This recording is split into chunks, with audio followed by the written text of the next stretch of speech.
My name is Oliver Forward. I'm from Newton, Texas, a small town right outside of Louisiana. When I was in the second grade, they started integrating, and I was bused to the white school. All the black kids, they would put us in special ed. One day, I was doing my homework. I turned my homework in, and my teacher, her name was Miss Farr, says, "Oliver, what is this black stuff on your homework?" I said, "Oh, that is from the kerosene lamp." And she didn't say one word. Later on, got home, about 30 minutes later, a car pulls up. And my sibling said, "It's a lady out here." Sure enough, I opened the door, and it was my teacher. She said, "Are your parents home?" Sure. So she came into the house, and she discussed with my parents about allowing me to ride home with her after school. And she would make sure that I take my bath, I eat, I do my homework, and she would bring me back home. There was electric lights, a television, nice furniture, and she had a bookshelf with many books.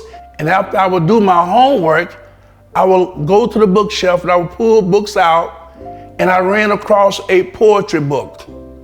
And I fell in love with poetry that day. And I started writing poetry maybe 9 years of age. My childhood enhanced my literature. We were not rich people. We did not have a television or radio, so it gave me an opportunity to watch nature. And I was able to paint pictures within my mind, and those pictures became my portrait today. When I look outside and I see Mother Nature, I see God Himself through images, through trees, through rocks, through leaves. Sometimes when I look at nature and things are not so desirable, I see it as a broken relationship. It's the same way with relationship between a man and a woman. My everyday life, I get up maybe about 4 o'clock in the morning. It gives me a chance to meditate. And after meditating, I allow myself to write what I have conceived in my mind. Later on in the day, I go to the beauty salon and I cut hair. I am a barber. I have been cutting hair for like 48 years. My inspiration stemmed from my clientele. Oftentimes they would come in and tell stories how they was getting along with their significant one, and it gave me an opportunity to express certain feelings that they could relate to. I haven't always dreamed of becoming a published author. In 2017, I called Dr. Thomas F. Freeman at Texas Southern University, whom I had met in the early 80s. And when I called him, I was trying to find maybe some of his students that could narrate my poetry. And that's when he told me, "Why would you use the student when you could have the teacher for free?" And he asked me to come to the university and he would look at my literature and we would go from there. So he saw my literature and he asked the question, "What have you been doing?" He says, "The whole world needs to hear this. What have you been doing?" And my answer was, "Well, I'm a barber and I've been trying to get to Hollywood to do stage work. And I do a little teaching at church. And at that time, I was in a denomination that did not put emphasis on a lot of romance." And he asked the question, "How do you think you got here?" And for the first time, the shackles fell from my brain, hit the floor, click, click, my gift and my freedom kiss. At that time, I had written over maybe 5,000 poems that I was not using. Matter of fact, they stayed in the box for so long, most of them dry rotted. So I decided that I would start all over again fresh. In actuality, I started late with my writing, but at the same time, I'm so glad I started late, because maybe if I had started earlier, it's a possibility I would have gone astray. And maybe doing it at a late age was the best thing for me. I've gained experience, some things I would not have been able to understand as a younger man, but as I've gotten older, I understand life. I have been around thousands of people who have told so many stories, and I was able to write behind their lifestyle as a poet. It is important to explore literature about love, because we live in a cold world, and oftentimes people do not know how to love. People are more concerned about cell phones and to express our feelings towards each other. But what I'm trying to do is to show people that you can give love and you can be loved. I balance the intellectual side and the spiritual side of my writing through meditating. Meditating is another form of prayer. Meditating is an opportunity where God can talk to you. And when God talks to you, love is talking to you. When I'm writing a book, I'm not writing literature as religious based.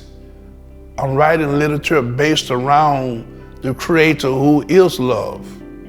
I can't write on the Spirit of God, but I can write on the attributes of God that shows up in my life and other people's life. When I step outside, I can study nature. When I study nature, I'm studying God. I did not get this on my own. This literature did not come from me from the ideals of men. It came from the nature of the Most High God. The average person thinks they have truth. And I'm on the quest for truth as we speak today, because there is a particular verse in the scriptures in Colossians 2, and in verses number 8, it says, "Beware lest any man spoil you through philosophy and vain deceit, after the traditions of men, after the rudiments of this world, and not after Christ."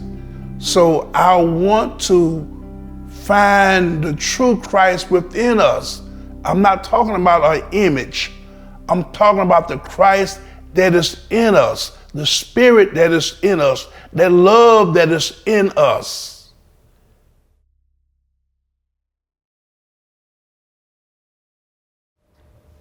My darling, I just feel this way. I realize that my pain for you has become the metal shackles to my empty heart. I can never surrender to the ideal of not being loved by you.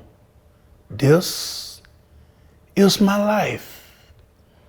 I promise not to liberate myself from this controlling beast on the inside of me called love. I often cried the world's greatest sea, which is made from my own salty tears.